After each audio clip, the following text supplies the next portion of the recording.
Chester said it's a massive signing for the club. We've monitored him closely over the last 6 to 8 weeks and know he will bring some real punch and aggression. Wakey White got in touch with us about that and said, hey guys, what do you make of the David Fifita signing? I know he hasn't had many games, but Sharks fans seem disappointed he's gone. As the the Sharks fan in the room, I know I would have been very disappointed had Andrew Fifita gone.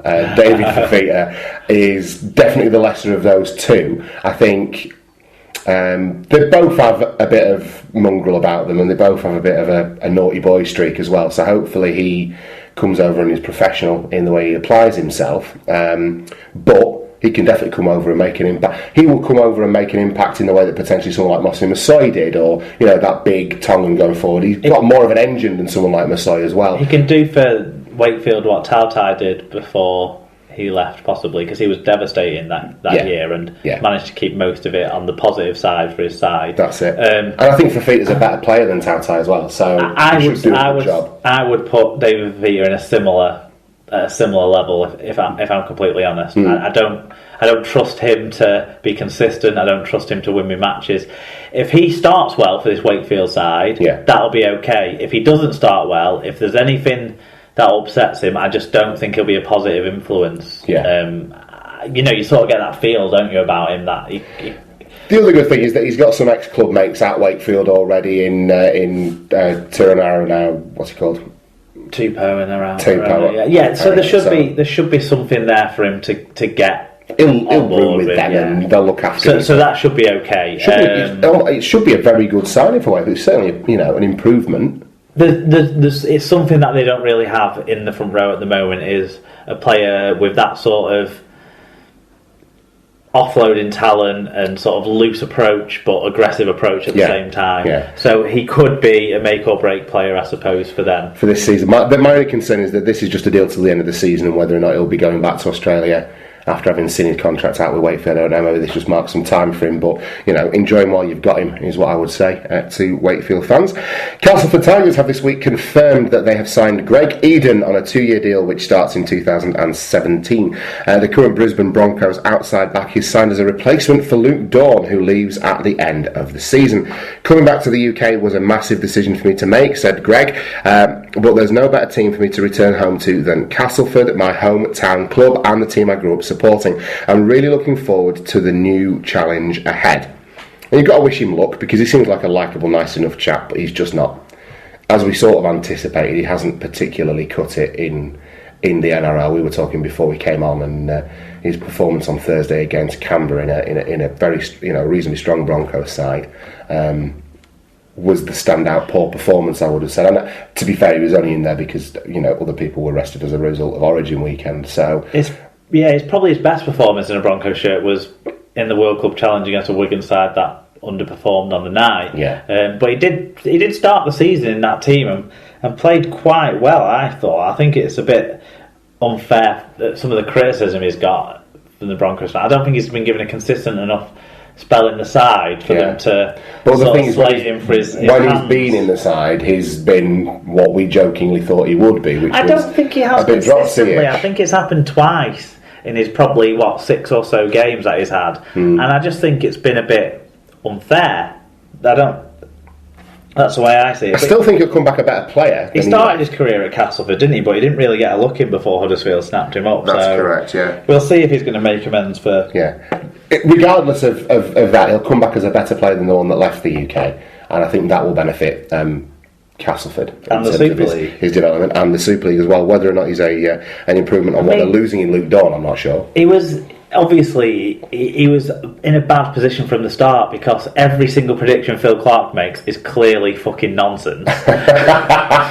True. And when he tipped him as the next Billy Slater, I mean, this was obviously before Salford were going to win the league every year, and before Huddersfield were going to win 8 in a row. It's like a gypsy curse. Leeds were never going to win a game again that season, and these sorts of things. But Phil Clark, if he says something, ignore it. It's not going to happen. In fact, go for the opposite. Yeah, I would say so.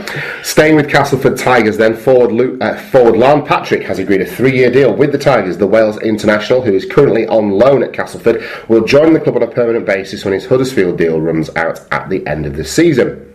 this is no surprise. No. It was pretty much said that this is what was going to happen when he signed for them, wasn't it? So it's just all been sort of confirmed now. And he's a good player with a lot of utility value in the pack. He's in that sort of upper part of the middle tier of quality level. He's not an exceptional player, but he certainly does a good job for you and can do a good job in more than one position, which is beneficial for a side like Castleford in the middle level of the table. Yeah, exactly. And they don't have a tremendous amount of depth to the Castleford, so some utility value certainly helps them.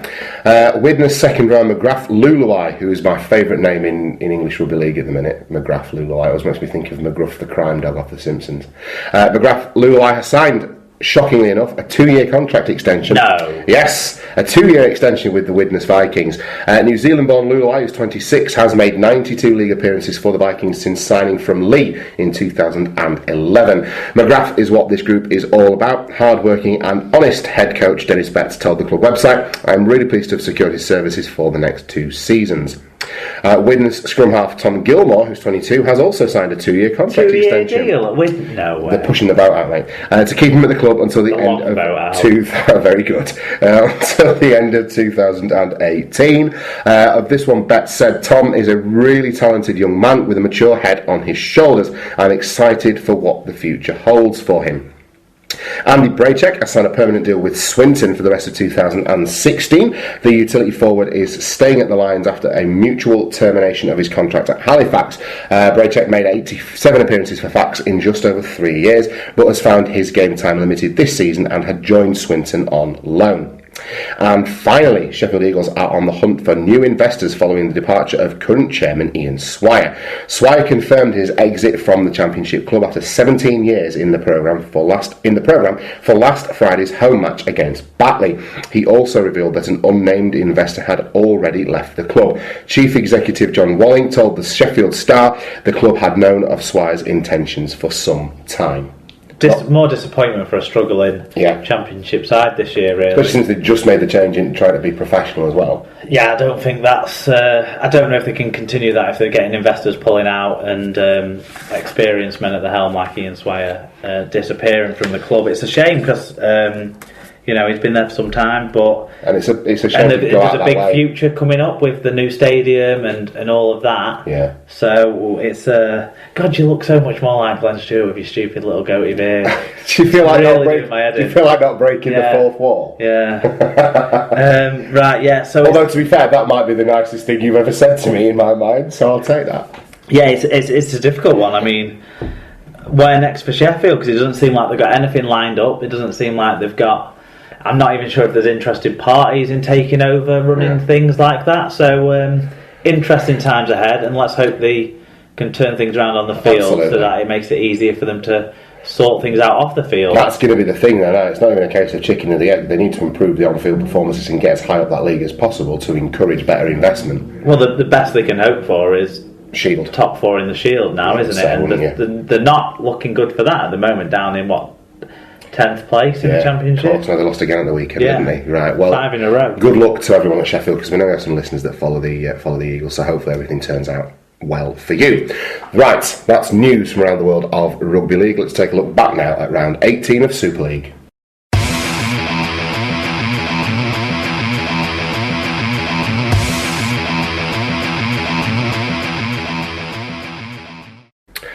So, to round 18 of Super League then, and we kicked off this weekend's round of fixtures on Thursday night down at the Menderhose Jungle, where it was Castleford 28, Widnes 38, so a 10-point win for the Vikings, but it could have been a wider margin had Castleford not decided to stop making errors every 3 or 4 minutes and played the way they had in the last 10 mark. Well, really, I think that's how Widnes won this game, because it was possibly... I mean, I know Widnes have been on a poor run of late, but in that run, we haven't really seen many of their games on TV, Magic aside. So, it's probably the worst I've seen Brown and Mellor play this year, yet Widnes was still able to win. It wasn't the sort of performance Widnes was winning with early in the season. I think they did take advantage of Castleford really not being at it. I think a lot of it was particularly in terms of in terms of their errors that they were giving up. Quite a few of the errors came from offloads and some of the things that have been sticking for Castleford when they've been playing well, not coming off, and that obviously added to the error count. But they didn't execute particularly well either, and Widnes'd didn't have to do a tremendous amount to, as you say, to get into the lead in this one. And I think it's a case of what might have been for Castleford if they'd been able to replicate some of that last 10 minutes earlier in the match. I think there would have been value for a win, but it wasn't to be. And you've got to give Widnes credit. You can only beat what's in front of you, can't you? Yeah, I mean, they did. They benefited from a couple of errors, didn't they? Joe Mello scored a try that was a drop ball, weren't it? That they pounced on. Was that Joe Mello's try? Yes. So things like that went for them.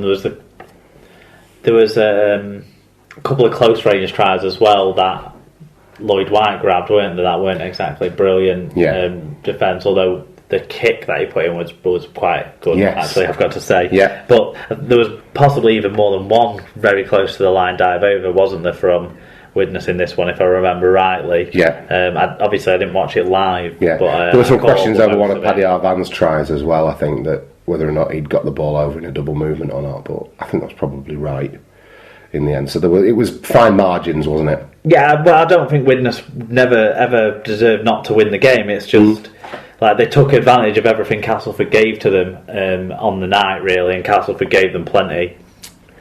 They absolutely did. And Castleford, similarly, were good at making ground, good at when they did keep hold of the ball. They were the better team. They probably played the better rugby. Yeah. In terms of the structures and seeing, playing the game how you'd expect a team to play in this sort of modern era. Yeah. They probably played the better structures and shapes and stuff like that, but then they dropped the ball too much. Did enjoy watching Dennis Betts at the touchscreen as he sort of forgot that he wasn't transparent and kept walking across the touchscreen and got closer and closer to John Wells like they were talking, but it was pretty intimidating to watch. So, Dennis Betts going to chin John Wells here, and obviously you can't say anything like, Dennis, we stand back a bit, you're in the way of the screen, but he would be turning around to point to stuff on the screen at certain points. So it's fucking get out of the way, you big dickhead. So what did the stats tell us on this one then, Mark? Well, 453 more metres, 0.8 metres per carry better average gain, 1 more clean break and 10 more successful offloads, along with a 5% better team tackle success and 3 fewer penalties conceded. With numbers like that, how did Cass lose? I knew that was coming. 16 errors to 11 is probably how. Widnes had more attacking kicks too, on 42 fewer carries. That tells you Cass coughed up the ball in their own territory plenty in this one. And like we say, Widnes took advantage of everything that Castleford gave to them. Individually, Lloyd White grabbed 2 tries, a try assist, 2 clean breaks. Patrick Arvan also had 2 tries. Joe Mello with a try assist, 102 metres, and Hep Cahill 44 tackles. Hep Cahill and Lloyd White are probably the 2 unsung heroes as far as Widnes goes this season, I would say. Yeah. That's when they started that losing run, Hep Cahill was out of the side, as well as a couple of other players, but no one really talked about Hep Cahill being out of the side, but he's been kind of the workhorse glue in that team sort of thing. Paddy Flynn for, the Widnes Loney at Castleford. Paddy Flynn, 3 tries, 5 tackle balls, 107 metres, 4 clean breaks. So he had a real coming out party for Cass against his current employers. I think they still sort of hold his registration, don't they, his contract? Yeah, he's only on loan. Denny Solomon with 2 try assists and 127 metres, but I never like it when they play him at full-back. Junior Moores with 154 metres, 4 successful offloads, and Grant Millington with 153 metres contributed towards that big metre total that Cass were able to achieve but not able to take advantage of. Okay, so a couple of upset Cass fans then. Tyler Cass fan got in touch.